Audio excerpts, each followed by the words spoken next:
وعلیکم السلام ورحمۃ اللہ وبرکاتہ۔ اللہ رب العالمین خوش رکھے، خیر و عافیت میں رکھے۔ آپ بھی پتہ نہیں کس گویے کی آواز سنا دیے۔ اس کے گانے سے ایسا لگتا تھا کہ یہ بالکل ہی آتھینٹک چیز ہے اور بالکل ہی ثابت چیز ہے، لیکن جب چیک کیا تو معلوم ہوا کہ یہ تو بالکل ہی فیبریکیٹڈ ہے اور کریٹڈ ہے، بناوٹی روایت ہے۔ بناوٹی روایت ہے، بہت لمبی روایت ہے۔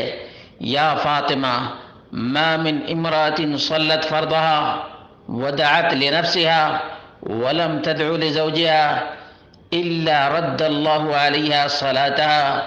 فاطمہ، جو عورت بھی فرض ادا کرے اور اپنے لیے دعا کرے، شوہر کے لیے دعا نہ کرے، تو اللہ رب العالمین اس کی نماز اسی پر لوٹا دے گا۔ حتی تدعو لزوجہا، یا فاطمہ، یہاں تک کہ وہ عورت اپنے شوہر کے لیے دعا کرے۔ یا فاطمہ ما من امرأة غضب علیہا زوجہا ولم تسترد منہ حتی یرضا الا كانت فی سخط اللہ وغضبہ حتی یرضا عنہا زوجہا۔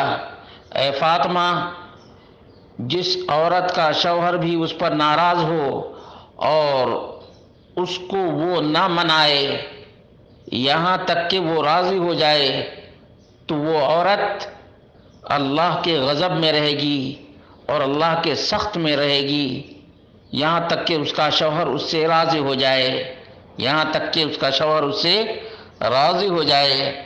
علماء نے اس روایت کے سلسلے میں لکھا ہے ھذا حدیث کذب، یہ جھوٹی روایت ہے، مختلق، بنائی گئی ہے، بناوٹی روایت ہے، مصنوع علی النبی صلی اللہ علیہ وسلم، نبی کریم صلی اللہ علیہ وسلم کے نام پر جھوٹ گڑا گیا ہے۔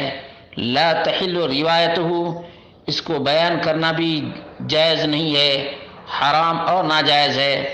ولا یجوز نقلہ، اور اس کو فارورڈ کرنا اور اسپیڈ کرنا بھی جائز نہیں۔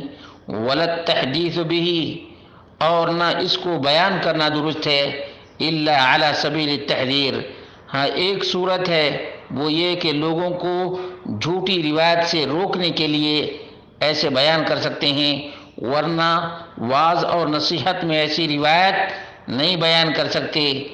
وَلْيَتَّقِ اللَّهَ كُلُّ مَنْ يُشَارِكُ فِي نَشْرِ مِثْلِ هَذِهِ الْأَحَادِيثِ، ان تمام لوگوں کو اللہ رب العالمین سے ڈرنا چاہیے جو اس قسم کی روایات فارورڈ کرتے ہیں، شیئر کرتے ہیں اور ایک دوسرے کو بھیجتے ہیں۔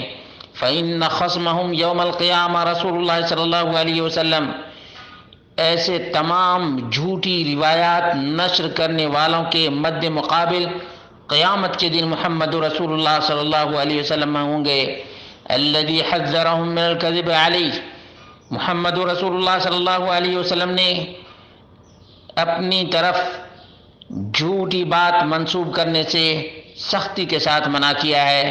وَأَخْبَرَ أَنَّ مَنْ كَذَبَ عَلَيْهِ فَسَيَتَبَوَّأُ مَقْعَدَهُ مِنَ النَّارِ، اور یہ بھی بتا دیا ہے کہ جو شخص نبی کریم صلی اللہ علیہ وسلم کے نام پر جھوٹی روایت گڑھے گا، اللہ رب العالمین اس کو جہنم میں ڈالے گا، اور وہ آدمی اپنے ہاتھ سے جہنم میں اپنا گھر تیار کرے گا۔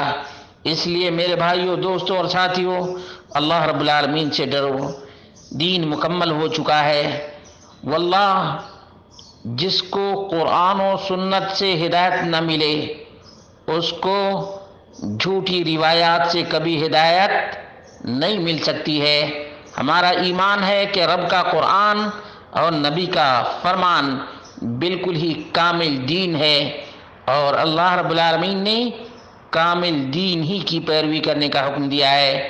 جھوٹی روایات بنانے، کریٹ کرنے اور اس کو پھیلانے کا اللہ اور اس کے رسول نے حکم نہیں دیا، بلکہ نبی کے نام پر جھوٹ بولنے والے اور جھوٹی روایت کریٹ کرنے والے کو جہنم کا ایندھن بننا پڑے گا۔ اللہ ان لوگوں کو ہدایت دے، اللہ ان لوگوں کو سمجھ عطا فرمائے۔ کہ یہ کتنا ڈینجرس اور خطرناک کام کر رہے ہیں۔ اس سے معاشرے کی اصلاح نہیں بلکہ دین میں اللہ اور اس کے رسول کے نام پر جھوٹ کا فروغ ہوگا۔